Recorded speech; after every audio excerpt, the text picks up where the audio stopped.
The Man at the Door. It all started when I was 13 years old. Let's just say I wasn't the easiest kid to raise growing up. Broken vases and torn up carpets were common. I'm not proud to admit it, but the truth is, the truth. I was a real headache. In fact, for the first 12 years of my life, at least one of my parents always had to be with me just to make sure that I didn't burn the house down. My dad always said, "I understand that you're just a kid and you're still figuring things out, but once you turn 13, things around here are really gonna change."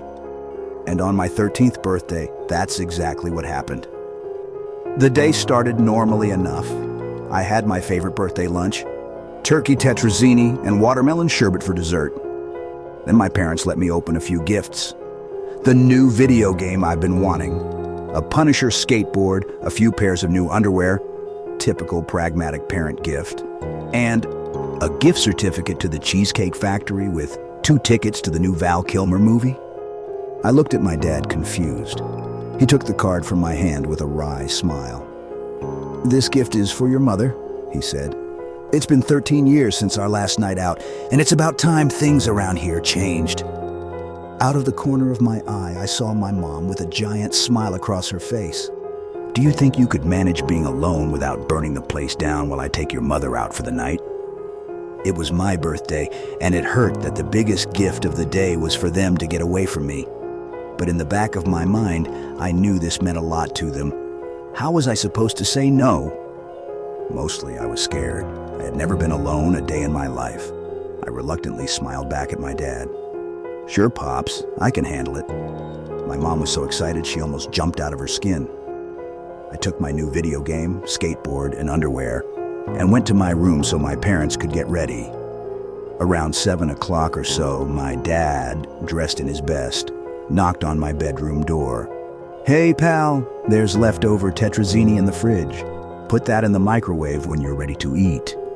And if anyone calls, just tell them that your mom and dad can't come to the phone, but we will call them right back. I have my cell number on the fridge. Give me a call if you need anything at all." I responded like a typical newly appointed teenager by obnoxiously waving my fingers in a yeah, whatever gesture. He let out a nervous breath. "Please don't do anything you're not supposed to." I responded with an unenthusiastic sure as he closed the door behind him. The night started out normal enough. Around 8:30, after several hours of video games, I made my way to the kitchen to heat up dinner. As I passed the front door, I heard what sounded like 3 gentle knocks. I immediately stopped in my tracks, my ears perched back to see if what I heard actually happened. I waited about 30 seconds before I finally decided that it must have been the wind. As I took my very next step towards the kitchen, I heard it again, this time with just a bit more force. Knock, knock, knock. The 3rd knock took my breath away. I knew what to say if someone called, but Dad never mentioned what to do if someone is at our front door. I quickly racked my brain for the right thing to say, something that would diffuse the situation and make them go away. The perfect choice of words to let them know that my parents are home, and that I'm not alone, and that everything is fine. After a few seconds, I said the best thing that I could come up with. "Hello?" Then slowly, almost laboringly, I heard a voice come from behind the door. "Please, let me in." The hair was standing on the back of my neck. I could barely get the words out. "Who's there?" I managed. The voice pleaded with the same shallow breath. "Please, won't you let me in?" I could barely move but managed enough strength to get on my tippy toes and peer through the eye hole. My vision was blurry at first, but after a moment I clearly saw the shape of a man standing behind my front door. A tall, gaunt, older man who seemed to stand over 7 feet tall, yet he also looked like he barely weighed 100 pounds. His face was shallow and pale, and his hair was overgrown and hay-like. He was staring right back at me, almost as if he saw my eye looking at him through the peephole. A shudder ran through my entire body. "I'm sorry, I don't know you," I said, hoping he might think that he has the wrong address.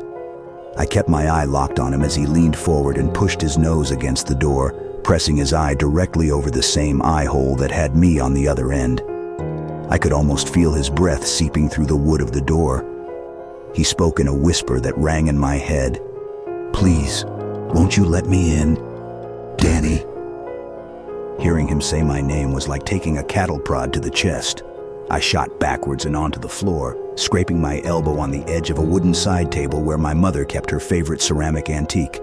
It momentarily teetered on its platform under the force of my weight before it eventually dropped and shattered into 1,000 sharp pieces scattered across the floor. My first time being left alone, and I broke a precious family heirloom. But there was no time to worry about that. I ran to the kitchen and grabbed the paper with my dad's cell number on it. My hands were shaking so violently I could barely enter the correct numbers. After what seemed like 3 hours of pushing random numbers, I finally heard a ringtone coming from the other end.